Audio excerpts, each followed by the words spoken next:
এই টিকটকের কন্টেন্টগুলো নিয়ে আপনি কিয়ামতের দিন দাঁড়াবেন, ইউটিউবের ভিডিওসগুলো নিয়ে আপনি কিয়ামতের দিন আল্লাহর সামনে দাঁড়াবেন এবং আপনার কাছে একটা ডিজিটাল আপনার এন্ড্রোস করা একটা আমলনামা দেয়া হবে এবং দেখে আপনি বলবেন মা লি হাযাল কিতাবি লা ইউগাদিরু সাগীরাতান ওয়ালা কাবীরাতান ইল্লা আহসাহা।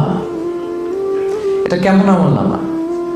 ছোট খাটো, ওই যে টিকটক করছিলাম, ওই যে ইউটিউব ভিডিও বানাইছিলাম, ওই যে একজনের একটা গালি মারছিলাম ফেসবুকে কমেন্ট বক্সে ঢুইকা, এখন তো স্বাধীন, নিরঙ্কুশ স্বাধীনতা, ঢুকে যা কি ইচ্ছা প্রাইম মিনিস্টারকে গালি দেওয়া যায়, যাকে মনে চায় দাদা আসছে গালি দিচ্ছে, যেহেতু সামনে নাই। আপনি যেখানে যে কমেন্টস বসিয়েছেন, যেখানে যে টেক্সট করেছিলেন, যেখানে যেটা বলেছেন, যত কন্টেন্ট আপনি ক্রিয়েট করেছেন, এগুলো সব আপনার আমল নামায় সেদিন তুলে দিবে কে? আওয়াজ করে বলেন, তুলে দিবে কে?